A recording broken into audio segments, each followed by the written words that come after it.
Welcome back everyone. In this video we're going to be talking about the English people and why they are fed up of Islam. And to do this I need to talk about a lot of other things first to kind of walk you through the very beginnings and looking back at the different events that have happened in the past that has led to the riots that we see and have been seeing for the past week. The violent outbreaks of native Englishmen predominantly attacking people on the streets, attacking buildings, attacking Greggs. I'm putting this into a context that people can understand so people know exactly why these riots happened and why the UK is largely a powder keg where people are being aggressive and don't feel heard or represented and are deciding to take action in quite violent ways. Now, of course, I don't agree with violence at all in any sense. I don't think it's appropriate when people engage in violent behavior, even if they are perhaps some of the most downtrodden, poorly represented, working class people who are trying to be noticed and addressed. So let's start talking about the English in general. The English are people of whom used to be quite proud about their history, because the English, generally speaking, had a lot to be proud about. The English were well known for being those who ensured that slavery would be ended, and we weren't just those who put an end to slavery or some of the most earliest groups of people to put an end to slavery, but rather because of the empire that we had, the British Empire, we were some of the people that put an end to slavery globally. We actually used the Navy to blockade nations that we knew were engaged in selling and buying slaves. And we refused to stop doing that until that nation or nations stopped selling people. The English were proud of their inventions, people of whom advocated for great change, taking into account Judeo-Christian values and new perspectives on those values, and applying them from an ethics perspective, not just to England, but to the rest of the world, to the British Empire. Examples include William Wilberforce, John Locke, and Elizabeth Fry. England had a big impact on the world. There's no real denying it, largely because of the success of the empire.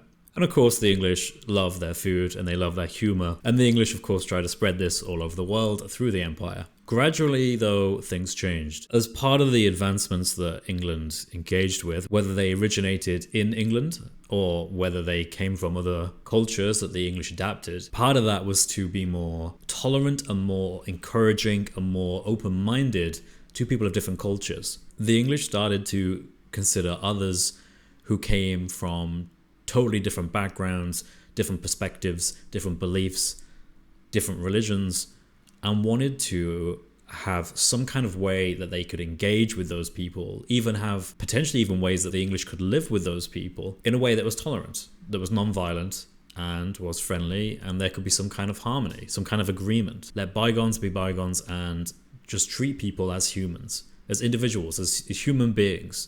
This was the beginning of a largely secular perspective of the world, not to judge people by their religion, whether you're Islamic, Christian, Jewish, Hindu, but just rely on the fact that people are human beings, and therefore we must have much in common. And that is surely more important than religious beliefs, right? As long as we act morally, why does it matter what you believe religiously? These were the kind of beliefs that the English culture started to adapt as part of the West in the last few decades. This, from its beginning, started to seem well. We got to see different cultures, different foods, different tastes, different music, different art, different language, and people are eager to take the benefits and to apply it to the rest of the UK. Fast forward to 1997. In 1997, something big happened that launched a new kind of immigration that England, predominantly England, although other parts as well, started to experience that people had never experienced before.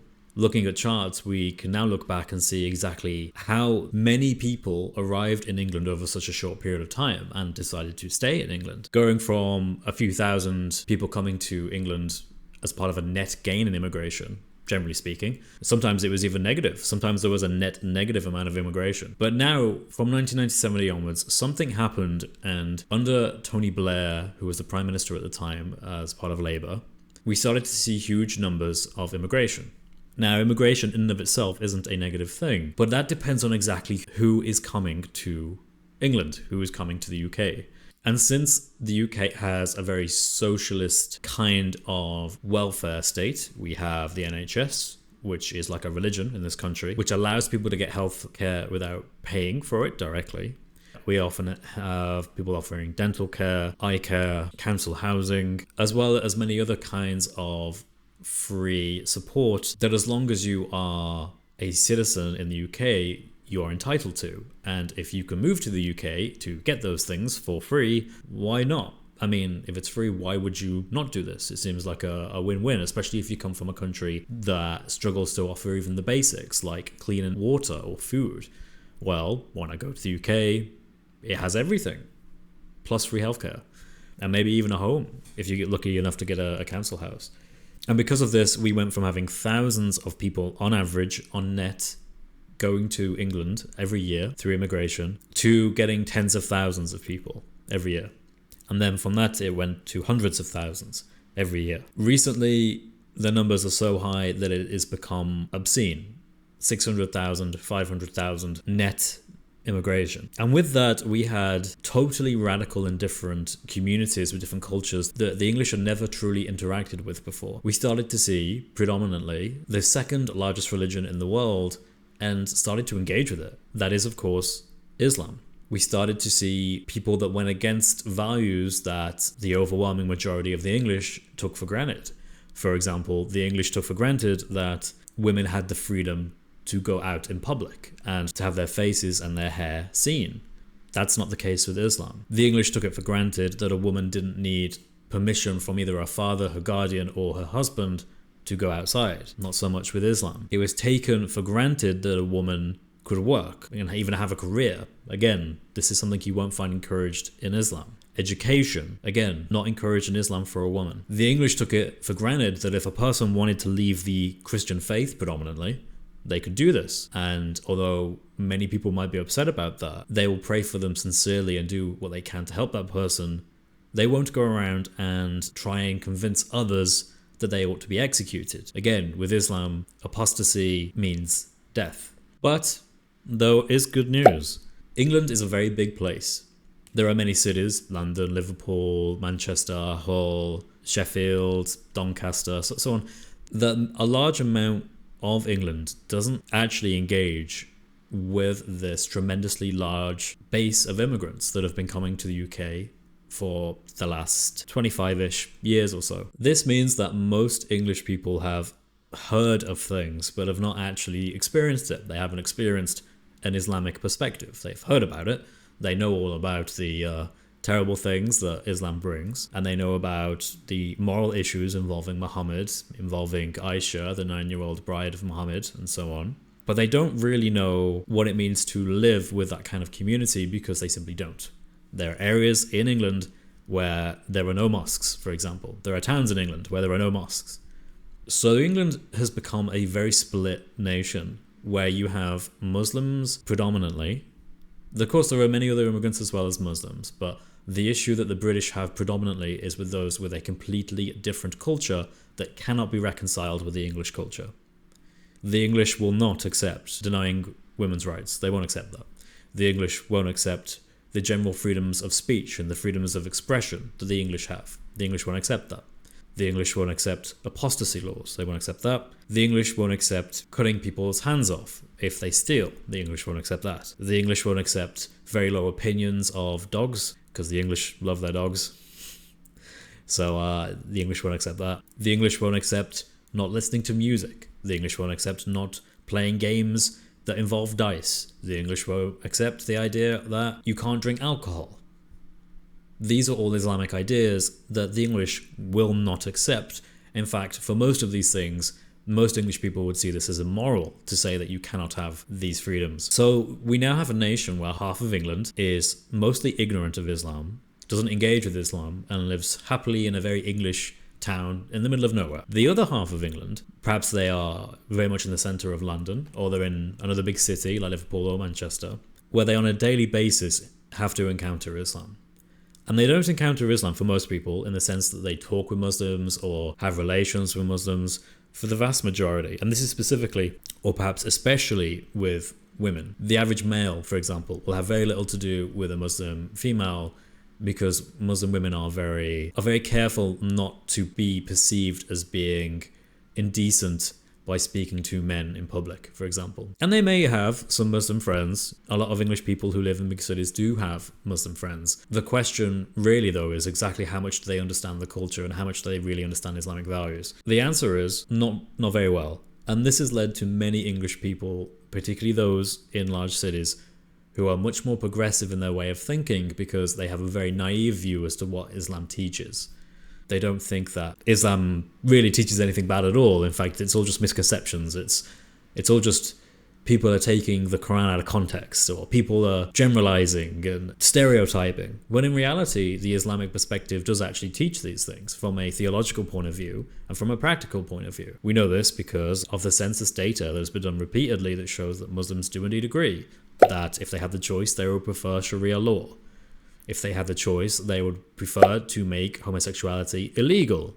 If they had the choice, they would prefer to punish those of whom who left the faith. Again, a lot of English people don't know this. But those who do know this are those who have to see and engage with Islam. But those who do know this are those who have had to react in some way to Islam. And this includes those who are English or perhaps Scottish or Welsh or Irish, for example, who have had to move house because the culture has been radically altered in such a way that there is no longer any English presence there. And how this normally ends up is you end up with no pubs in areas.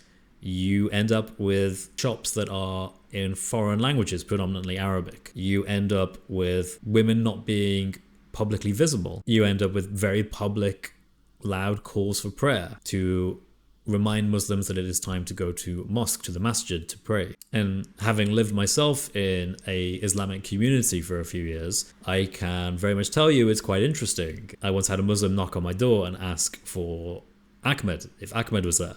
And I had to explain to him that actually I am part of the very few people along that street who was not a Muslim. I was like the last English person to still be there. This demonstrates the kind of divide that is happening in the UK. People are confronted with a totally different world, a world they don't recognize, a world they don't understand. In fact, for most people, a world that they passionately disagree with, morally, ethically. There is no way to compromise. The English won't compromise on this because it's embedded in their culture. Same for the Welsh, the Scottish, and the Irish. We have very similar cultural values and we simply won't abandon those. Likewise, many people who come from Islamic nations who have traveled to England or elsewhere have very passionate views themselves, who won't abandon their Islamic values and refuse to integrate into the nation they find themselves in. But what does the British government say about that? What does the British government say about people entering the UK and not integrating? Instead, they form these communities where certain parts of London or big cities or just towns become Islamic rather than English because, again, they can't reconcile. Well, there have been prime ministers and governments in which advocated for something called multiculturalism, to see the UK, and particularly England, as a place where we would accept different cultures from around the world, under the idea that tolerance and acceptance and being loving would produce a better society. It would produce a better world. England would be better for it because we are not shying away from all of the benefits that other cultures bring. Of course, the problem is they are fundamentally incompatible and we never really understood the weight of what these cultures bring. We started to forget what it means to assert the values of cultures and to reject the values of other cultures. Rather than the English culture being up here as a big thing, big plus, we started to see the English culture just average, along with every other culture. There is no difference. Because of this, we became more tolerant, more accepting, and less heavy-handed, being against certain aspects of different cultures that we were letting into the UK through immigration. So what did this immigration lead to? Well, for most people, like I said, kind of ignorance, because there's large parts of the UK that just doesn't interact with Islamic culture because it doesn't have any there. But that doesn't mean they don't watch television. And during the 2000s, there was a string of terrorist attacks that were committed by people of whom made it absolutely clear they did this for religious and, to be more clear, Islamic reasons for committing acts of terror in the UK. Whether this was the 7/7 bombings in London, whether this was the Manchester bombing at a concert where Many young teenage girls lost their lives because of a suicide bomber, whether it was the terrorist attack on the London Bridge. There were a string of incidents that made people realize just how incompatible Islam was, not just with the English values, but the rest of the Western world. Not only that, but it introduced people to another idea, which was that the English are not being listened to in terms of pointing out these many issues. 1 terrorist attack, 2 terrorist attack, 3 terrorist attack. People started to realize a pattern and realize, hang on a second, we seem to be importing this and we're not actually asking people to integrate, but rather we're being accommodative. We are accommodating their values, not just in a specific sense, but a general sense. Immigrants of an Islamic background generally were being accommodated and not being told to integrate. We had Islamic areas where the overwhelming majority is Islamic, whereas many decades ago they wouldn't have been. They would have been predominantly English, particularly Judeo-Christian English. This of course all leads to the riots. Just a few days ago there was a young man who was 17 years old who decided for whatever reason to end the lives of young girls for no particular reason, it seems, although it does seem calculated given that he was armed at the time with a knife. The 3 girls that died at his hand for his absolutely disgusting and brutal attack on these children. This, for whatever reason, seemed to be the final straw with the English. It was becoming clear that those of the working class, the downtrodden, those who have predominantly been the voice of the voiceless, those who have not been heard, for many decades, had largely had enough. There began riots across England. Not only England, but other parts of the UK. But predominantly England, including shops. I think a shoe zone was violently attacked and destroyed, along with Greggs. Not sure why they attacked Greggs, but as well as police and citizens, and even people who are specifically not white. And of course, these things are condemnable and should be condemned. Any form of violence isn't something to be tolerated. It was disgusting behavior to have those people go out and engage in that. The issue, of course, is that this is just a fraction of what really is going on. There are plenty of people, potentially even a silent majority of those, who have embodied the culture of the English, whether it's because their parents were English, who were previously immigrants who came to this country and they themselves have adopted English values, or perhaps they are immigrants, but they have made it clear that they believe the English cultural values are better than the nation that they left. These people feel betrayed and let down by their government because they don't feel as if these values are protected, they are represented, or they are listened to. Rather, there seems to be a 2-tiering of society where you are either pro-Western values or English values, or you are against them. And instead you advocate for tolerance in the most extreme, tolerating all sorts of values, no matter how much they despise freedom of expression, freedom of speech, unveiled women, killing apostates, prohibiting alcohol, prohibiting music, prohibiting dice games, prohibiting dancing, prohibiting certain dogs, etc., etc. It's also worth noting that the rioting that happened was very much so a mix of those who were advocating against Islamic values and for English values, and those who were totally the opposite, advocating for Islamic values over English values. And by that, I predominantly mean Muslims. There were many cases of Muslims going around with weaponry, as well as the English as well. It's more about culture than it is anything to do with race. Clashing of culture that tries to reconcile itself, but it can't be reconciled because fundamentally they are so different. They are 2 different worlds colliding. And for too long, the policy that we've tried to deal with is that of appeasement, trying to make predominantly those who are not English appeased, content and happy with their life at the expense of putting some of the poorest of the people already in the country at risk. So there you are, ladies and gentlemen. This has just been a quick video talking about exactly what is going on in England, what the rioting is about, why has it led to acts of violence in the street, why it's something that cannot be addressed if we continue down the path of saying that tolerance is the ultimate value. We just need to be more tolerant. No, that's not going to work. Islamic values are not English values. Anyway, ladies and gentlemen, thank you for watching this video. God bless you all. I hope that explained some of the things to people who are not aware of what's been going on in the UK. If you're not a Christian, then today is the day. Please email me at chris@speakerscorner@gmail.com if you have any questions, and I'll do my best to answer you. God bless you all. Take care.